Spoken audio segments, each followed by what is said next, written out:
ሰላም ጤና ይስጥልኝ ክቡራን ተመልካቾቻችን ከከፋ ቴሌቪዥን የሰዓቱን ዜናዎች ይዘን ቀርበናል። ዜናዎቹን እየመራው አብሬያችሁም ቆየው ሰለሞን ኪዳይ ነኝ። የደቡብ ምዕራብ ኢትዮጵያ ሕዝቦች ክልል ባለድርሻ አካላት አጀንዳዎቻቸውን ለኢትዮጵያ ሀገራዊ ምክክር ኮሚሽን አስረከቡ። ላለፉት 7 ቀናት በክልሉ የተካሄደው የአጀንዳ ማሰባሰብ ሂደት ፍትሃዊ እንደሆነ የተለያዩ የህብረተሰብ ተወካዮች ተናግረዋል። ብሩክታይት ብርሃኑ ዝርዝሩን ይዘዋለች።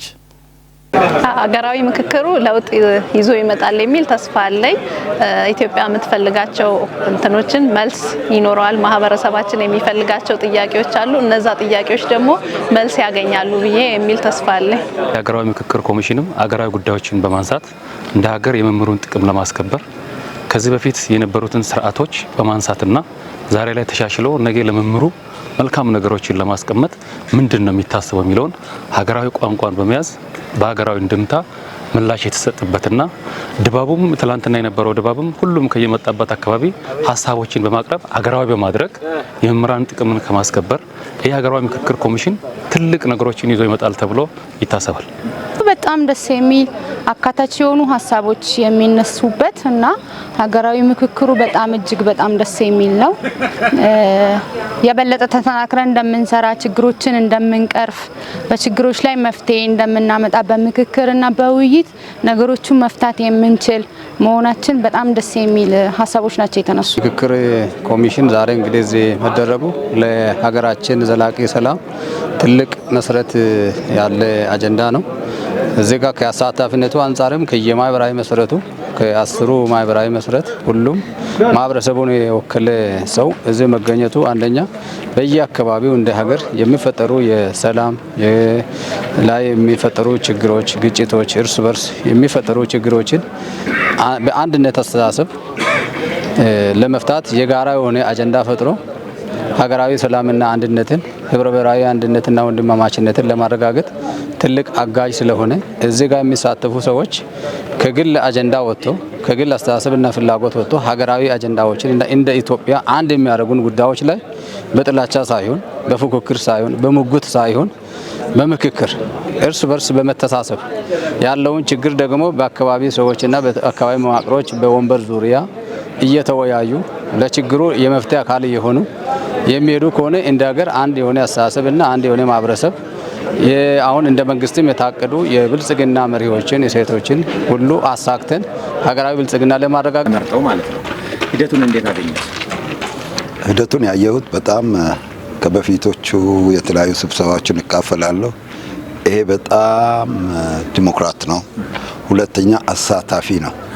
እንዴት ነው አሳታፊ ያልኩት? ሁሉንም አንድ ላይ ቢያደርጉ አሳታፊነቱ ድምፁ ይቀንስ ነበር። ሁላችንም በየግሩፕ ተፈጥረው በየግሩፕ ያለንን አስተያየት እንድንሰጥ ነው የተደረገ። አስተያየት ስንሰጥ ምንም ገደብ አልተደረገም። ምንም የሚያሸማቅቅ ነገር የለም። ግልጽና ግልጽ ነው ስንናገር የነበረው። አንድም ነገር እኔ በህዝቡ ውስጥ የቀረ አይመስለኝም። ያን ሁሉ አስተያየት ተጠናክሮ ቀረበ። በዛ ላይ ተወያየን። በዛ ላይ ሁሉም ባለበት አጀንዳው ቀረበ። 6 ነበርኛ። በ6 ላይ የተደረገው እንዳለ ነው የቀረበው። ያን አጀንዳ በደንብ በተቀናበረ መልኩ እንዲቀርብ ተደረገ። በዚህ መልኩ ነው አጀንዳው ያሰባሰቡት። ስናደርግ እንደ ሀገር የመጀመሪያችን አይደለም። በተለያዩ ጊዜ በተለያዩ ኢሹዎች ላይ ምክክር እናደርጋለን። የምናደርጋቸው ምክክሮች ግን ከዚህ ቀደም የነበሩት አንድን ወገን ሳይድ ያደረጉ ለራስ ፍላጎትና ኢንትረስት ማሟያ የሚሆኑ ቡድኖችን ያቀፈ የምክክር ሂደቶች ነበር የነበሩት። አሁን ላይ ግን ያለውን ነገር ስናይ እጅግ ከጫፍጫፍ ያሉ እያንዳንዱን ማህበራዊ መሰረትን ያካተተ ሁሉ አቀፍ የሆነ አካታች ምክክርን እያደረግን ያለ ነው። ይሄ ምክክር በእያንዳንዱ ኮሪደር በእያንዳንዱ ማህበረሰብ በእያንዳንዱ የስራ ተቋማት ውስጥ ያሉ አስተሳሰቦችን ሰዎች በነጻነት የሚያወሩበት፣ ሰዎች በነጻነት ሀሳባቸውን የሚገልጹበት፣ የሚደመጡበት በጣም መከባበር፣ መደማመጥ፣ መቻቻል አንዱ የአንዱን ህመም የኔ ህመም ነው ብሎ የመረዳት ሂደቶችን ያየውበት ስለሆነ ከዚህ ቀደም ከነበሩ የምክክር ሂደቶች የተሻለ ለሀገራዊ ችግሮቻችን ሀገራዊ መፍትሄን ማግኘት የምንችልበት መድረክ ነው ብዬ ነው እየወሰድኩ ያለሁት በራሴ። የደቡብ ምዕራብ ኢትዮጵያ ግብርና ምርምር ኢንስቲትዩት በስንዴ ልማት ዙሪያ ጉዳዩ የሚመለከታቸውን አካላት በማስተባበር በከፋ ዞን አዲ ወረዳ ቦቃ ቀበሌ የመስክ ምልከታ አደረገ። የመስክ ምልከታውም ትኩረት ያደረገው በአርሶ አደሮች የማዳበሪያ አጠቃቀም ዙሪያ እንደሆነ ለማወቅ ተችሏል። ናስር ተማም ያዘጋጀውን ዘገባ ብሩክታይት ብርሃኑ እንደሚከተለው ታቀርባለች። ጉብኝቱን በንግግር የከፈቱት የክልሉ ግብርና ምርምር ኢንስቲትዩት ኃላፊ አቶ አማኑኤል አለሙ እንደገለጹት የክልሉ መንግስት የግብርና ምርትና ምርታማነትን ለማሳደግ ትኩረት ሰጥቶ እየሰራ መሆኑን አመልክተው መርሃ ግብሩን በተመለከተ የሚከተለውን ብለዋል። ይህ ፕሮግራም በዚህ ደረጃ ከተገመገመ በኋላ በዘር ደረጃ ቅድም በተባለው በኩባያ ደረጃ በምርት ደረጃ የተለየው የትኛው ቴክኖሎጂ ነው ብለን ለአርሶ አደሩ ስናወጣ አርሶ አደሩ መርጦ ሲያበቃ እንደገና በዘር ደረጃ ተባስቶ በቴክኖሎጂ ደረጃ ተባስቶ ወደ ፓኬጅ ወደ አርሶ አደሩ የሚወርድ ቴክኖሎጂ የሚሰራበት ስለሆነ የመስክ ጉብኝታችን በእንደዚህ ጠበብ ባለና አነስ ባለ ደረጃ እንዲዘጋጅ የተደረገው ለግምገማና ለውጤት ብዙ እንዳይቸግረን ታስቦ የተደረገ ስለሆነ ቴክኒካል የሆኑ ጉዳዮችን ባለሙያዎች እንዴት እንደሚመዘን አርሶ አደሩ የቱን ከየትኛው ደረጃ እንደሚሰጥ የራሱ የሆነ የቴክኒካል ትንታኔዎች ከባለሙያዎች የምትወስዱ እንዳለ ሁሉ ስንዞር የትኛው ላይ አጠረ፣ የትኛው ላይ ዛላው በዛ፣ የትኛው ላይ ሰፋ፣ የትኛው ላይ ነው ብዙ የተያዘው ምሉ ነገሮችን ቀጣይም በተለይ በዘር ደረጃ ማለት በምርት ደረጃም የምንገመግመው እንደተጠበቀ ሆኖ በቡቃያ ደረጃ ያለውን ነገር እንድትገመግሙ የተጋበዛችሁ መሆናችሁን እንድታውቁና ይህ ተግባር ደግሞ በዚህ በአማረ መልኩ ቀጥሎ ያማረ ውጤትና ያማረ የተለየ የተኛው የቴክኖሎጂ ነው ለአርሶ አደር የሚጠቅመው የሚለውን እስክናወጣ ድረስ የአርሶ አደር ተሳትፎ፣ የባለሙያ ተሳትፎ፣ የግብርና ጽሕፈት ቤቱ ተሳትፎ ከወትሮ በተለየ ድጋፉ እንዲጠነክርና እንዲቀጥል ጥያቄ እያቀረብኩ ለማይከሉም ይህ ቴክኖሎጂ ደግሞ ዛሬ ስላሳየን የምንወጣበት ሳይሆን ለአርሶ አደሩ ለሚመለከታቸው ባለድርሻ አካላት ቴክኖሎጂውን የተኛው የአፈር ለምነት አጠባበቅ ቴክኖሎጂ ነው ለአርሶ አደሩ የሚሆነው የሚለውን አስመስክረን በፓኬጅና በዶክመንት እስክንሰጥ ድረስ ሌትና ቀን መስራት እንዳለባችሁ መልእክተን ሰጥቼ የቦንጋ ግብርና ምርምር ማዕከል ዳይሬክተር አቶ ዘላለም አባተ በበኩላቸው በዚህ ረገድ የተቀመጡ አቅጣጫዎችና ዓላማዎችን አብራርተዋል። በርካታ ስራዎችን በዚህ ቦንጋ ግብርና ምርምር ማዕከል ከተቋቋመ ጀምሮ በሰብል፣ በእንስሳት፣ በተፈጥሮ ሀብት በሁሉም ስራ መልኮች እዚህ ቀበሌ ላይ ብዙ በርካታ ስራዎችን እየሰራ ከ10 ዓመት በላይ የቆየ ተቋም ሆኖ ይታወቃል። በዚህ መሰረት ስራዎችን በጋራ ያገመገምን ስራዎችን በጋራ እያወጣን ከዚህም በፊት ብዙ ቴክኖሎጂዎችን በማፍለቅ በማውጣት እንደውም በማላመድ ወደ ሌላ አርሶ አደሮቻችን እንደውም ወደ ሌላ ቦታም እንደ ምርጥ ተሞክሮ ሆኖ እንደ ቴክኖሎጂ ሆኖ ሲሰራጭ የነበረ ቢሆንም ሲሆን ዛሬ ደግሞ በአብኝነት እዚህ እንድንገናኝ እንድንሰባሰብ ትልቁና ዋና የሆነው የስንዴን ምርትና ምርታማነትን እንዴት ብናደርግ ነው ማሳደግ የሚለው ነገር ላይ የተመሰረተ የካፕሻና በኦሲፒ እየተሰሩ ያሉ ስራዎች በ20 አርሶ አደሮች ማሳ የተሰራውን ስራዎችን ዞረን አይተን መጨረሻ ላይ ቅድም ወንድም እንዳለው የትኛውን ነገር ብንጠቀም ነው ጥሩ የሚለው ነገር ለመገገም ስለሆነ በመጨረሻም የመርሃ ግብሩን ዓላማ በሚመለከት ተጨማሪ ማብራሪያ የሰጡን ደግሞ የዘርፉ አስተባባሪ የሆኑት ወይዘሮ ትዕግስት አብርሃም ናቸው። ቦንጋ ግብርና ምርምር ማዕከል በተፈጥሮ ሀብት ምርምር ዳይሬክቶሬት ስር የተለያዩ ስራዎች ናቸው የሚሰሩት። አሲዳማነትን ለማሻሻል የሚሰሩ ስራዎች አሉ። የተፈጥሮ ማዳበሪያን የተሻለ ውጤት እንዲሰጥ ቨርሚ ኮምፖስት ማለት ነው። እሱ ላይም የምንሰራቸው ስራዎች አሉ። ሌላው አሁን ዛሬ የምናየው በመስክ ምልከታ ላይ ያየነው ካፕሻና ኦሲፒ ፕሮጀክት ድጋፍ አድርጎልን አርሶ አደሩ የማዳበሪያ አጠቃቀሙን እንዲያሻሽል የሚያደርግና በዛው ልክ ደግሞ ምርትና ምርታማነቱን እንዲጨምር እንዲያደርግ የተሰራ ስራ ነው።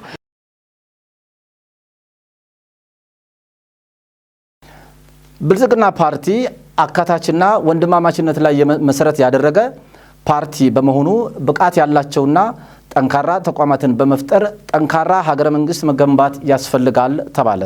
ይህ የተባለው በጊምቦ ወረዳ ለሚገኙ የፓርቲው አባላት፣ መምህራን፣ ርዕሰ መምህራንና ለሱፐርቫይዘሮች ስልጠና በተሰጠበት መድረክ መሆኑን ለማወቅ ተችሏል። ምህረት ማሞ ዝርዝሩን ይዘዋለች።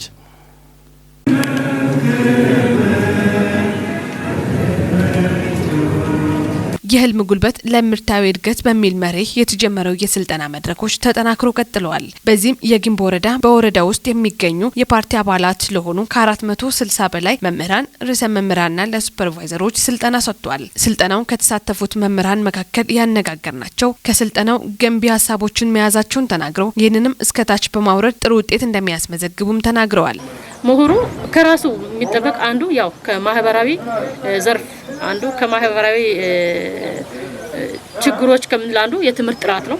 ከትምህርት ጥራት ጋር ተያይዞ ከምሁሩ ምን ይጠበቃል? የትምህርት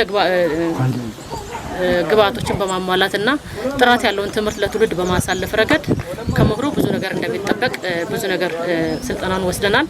ፓርቲው ለቀጣይ ቢያስተካክል ያሏቸውንም ሀሳብ አጋርተውናል። የመቆየት ነገር ለምሳሌ አባላት የኢህአዴግ አባላት የነበሩት ወደ ብልጽግና ፓርቲ ሲመጡ ወሼ ማድረግ ለምሳሌ ያን የኢህአዴግ አስተሳሰብ የነበረው አስተሳሰብ በንግግርና በውይይት ለብዙ ሰዓት ጊዜ ተሰጥቶት ያ የኢህአዴግ አስተሳሰብ የነበረው ከጭንቅላታቸው እንዲወጣ የማድረግ ስራ ቢሰራ።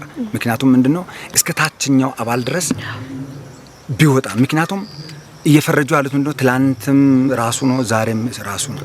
መቀየር ያለበት ያመለካከት ለውጥ ነው። ሰው ሞቶ አይደለም መቀየር ያለበት አመለካከቱን ለመቀየር እስከ ታችኛው ያለውን አካል ወርዶ የመስራት ብንሰራ የተሻለ ነገር እናመጣለን የሚል እምነት አለኝ። በማስቀጠል የጊምቦ ወረዳ የመንግስት ዋና ተጠሪና የብልጽግና ፓርቲ ቅርንጫፍ ጽህፈት ቤት ኃላፊ አቶ አጥናፉ ጌታቸው ስልጠናውን የወሰዱ ሁሉ በተሰማሩበት ሙያ ዘርፍ መሻሻሎችን ማምጣት እንዳለባቸውና ለቀጣይ ጊዜ ተልዕኮም ራሳቸው እንዲያዘጋጁ የሚረዳ ስልጠና መሆኑን አንስተዋል። ከመምህራን አባሎቻችን ጋር የህልም ጉልበት ለምርታዊ እድገት በሚል ርዕስ ላይ ወደ 460 እና ከዛ በላይ ከሆኑት የመርሶ አባላት ጋር ፓርቲያችን አባላቶች ጋር ስልጠና እያደረግን ነው ያለነው። የስልጠናው ዓላማ እንግዲህ የተግባርና የአስተሳሰብ አንድነት ማምጣት አባሉ ለቀጣይ ተልዕኮ ራሱን ዝግጁ እንዲያደርግ ታስቦ የተዘጋጀ ስልጠና መድረክ ነው። በመጨረሻም የጊምቦ ወረዳ ዋና አስተዳዳሪ አቶ ትብብሩ አሰፋ በበኩላቸው ስልጠናው ለሁሉም ማህበራትና ዘርፎች የተሰጠና ከዚህ ጋር ተያይዞ ጥሩ ውጤቶች እየተሻሻሉና እየተመዘገቡ እንደሆነም አንስተዋል። የህልም ጉልበት ለምርታዊ እድገት በሚል በፓርቲያችን የወረደ ስልጠና አለ። ይህንን ስልጠና በሁሉም ማህበራዊ መሰረቶች አወርደናል። ስልጠናውን በአግባቡ አባሉ እንዲያገኝ አድርገናል። ዛሬ እንደሚታዩ ያው የመምህራን ወይም የምሁራን መድረክ ስልጠና እየሰጠን ያለነውና እንግዲህ በየስልጠና በየማህበራዊ መሰረቱ በተሰጠው ስልጠና የተገኘው ውጤት ምንድነው፣ አስተሳሰቡ ምን ተይዞ ነው ተወረደ የሚለውን ነገር ታስቀምጥ አባሉ አሁን የህዝባችን የመልካም አስተዳደር ችግሮች፣ የመሰረተ ልማት ጥያቄዎች አሉ።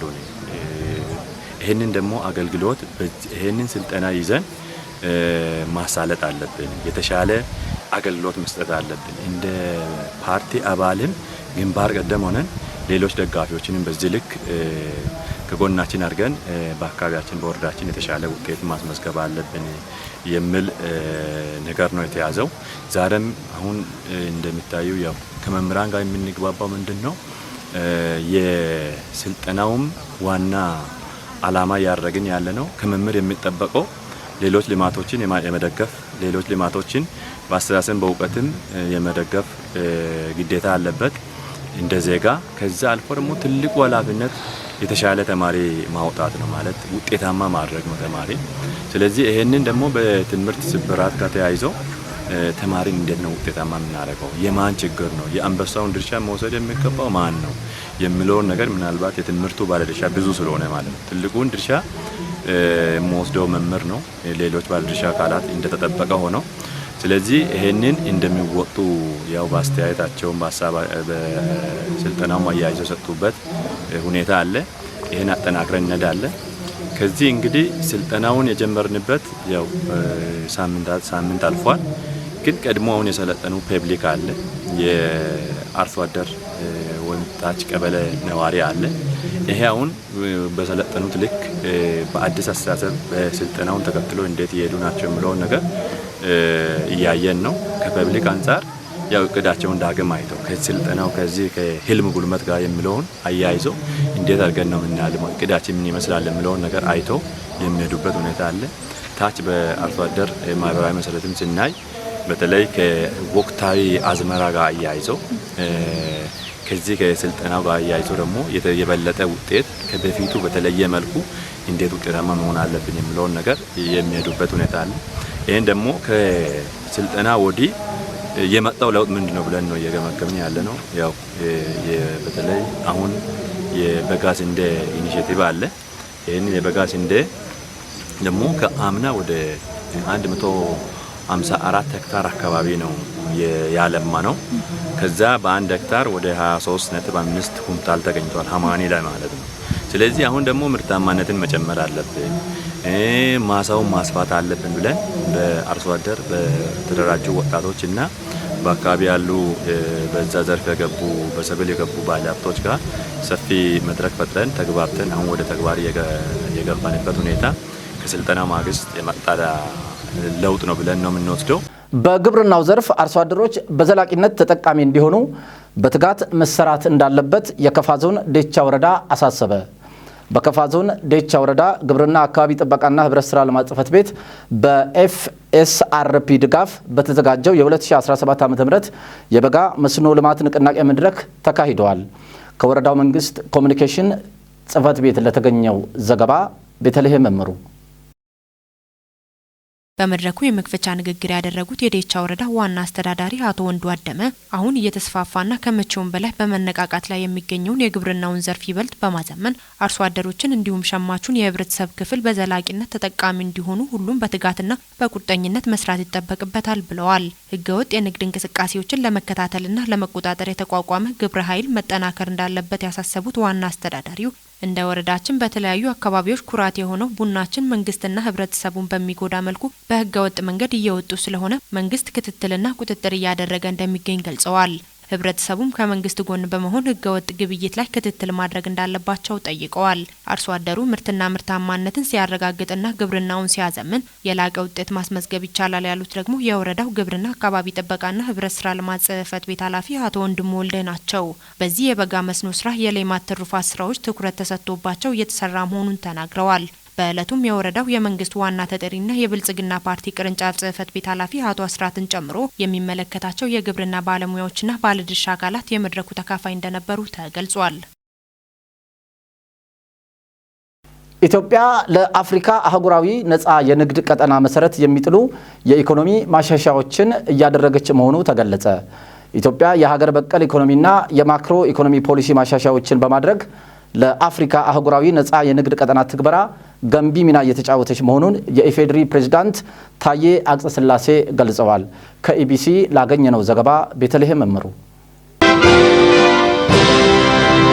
15ኛው የአፍሪካ አህጉራዊ ነፃ የንግድ ቀጠና የንግድ ሚኒስትሮች ጉባኤ ላይ ንግግር ያደረጉት የኢፌዴሪ ፕሬዝዳንት ታዬ አጽቀሥላሴ የአፍሪካ አህጉራዊ ነፃ የንግድ ቀጠና የጋራ ራዕያችንን የምናሳካበት የበለጸገች አፍሪካን እውን የምናደርግበት ነው ብለዋል። የንግድ ቀጠናው የህጋዊ ንግድ ማሳያ ብቻ ሳይሆን የአፍሪካን ኢኮኖሚያዊ ብልጽግና ማቀላጠፍ የሚያስችል ሞተር መሆኑንም ገልጸዋል። ከዚህም ባሻገር ቀጠናዊ ትስስር በመፍጠር በአፍሪካ ያለውን ነባራዊ የኢኮኖሚ ሁኔታ በአዲስ መልክ ለማደራጀት መሰረት የሚጥል መሆኑንም ጠቅሰዋል። የአፍሪካ አህጉራዊ ነፃ የንግድ ቀጠና ንግድና ኢንቨስትመንትን በማሳደግ አህጉራዊ ትስስርና ትብብር የሚፈጥር መሆኑንም ገልጸዋል።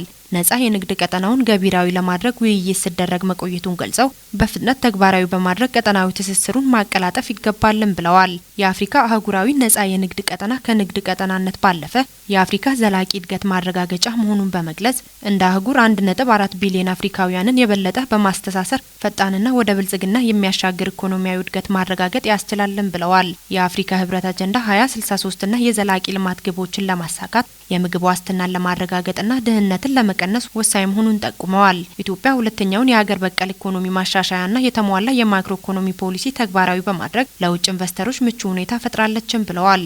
ኢትዮጵያ ህጎችና መመሪያዎችን በማሻሻል ለአፍሪካ አህጉራዊ ነፃ የንግድ ቀጠና ገቢራዊነት ምቹ ሁኔታ እየፈጠረች መሆኑንም አንስተዋል። ይህም የአፍሪካ አህጉራዊ ነፃ የንግድ ቀጠናን ትግበራ ለማቀላጠፍ ወሳኝ እርምጃ መሆኑን በመጥቀስ አፍሪካ ዓለም አቀፍ ተጽዕኖችን በመቋቋም የኢኮኖሚ ብልጽግናን ለማረጋገጥ በቴክኖሎጂ የታገዘ አሰራር እውን በማድረግ የገበያ ትስስሩን በመጠንና በጥራት ማሳደግ ይገባልን ብለዋል። የኢኮኖሚ ብዝሃነትና ቅንጅታዊ አሰራርን በማሳለጥ ለቀጣዩ ትውልድ ኢኮኖሚያዊ እድገቷ የተረጋገጠና የበለጸገች አፍሪካን ማስረከብ ይጠበቅብናል ብለዋል። ለዚህ ደግሞ ምርቶች ላይ እሴት ጨምሮ ለገበያ ማቅረብ፣ የአህጉሪቱን ኢንዱስትሪ አቅም በቴክኖሎጂ መደገፍ እንደሚገባ ማስገንዝበዋል ሲል የኢትዮጵያ ዜና አገልግሎት ዘግቧል። ክቡራን ተመልካቾቻችን ከአካፋ ቴሌቪዥን ዜናዎቻችን የእስካሁኖቹ ነበሩ። ከዜናዎቹ ጋር ሰለሞን ኪዳይ ነበርኩኝ። ስለተከታተላችሁን እያመሰገንን ለስፖርት ዘገባዎቹ ብሩክታይት ብርሃኑ ትጠብቃችኋለች። እኔ በዚህ ተሰናበትኩ። በያላችሁበት መልካም ጊዜ ይሁንላችሁ። ሰላም።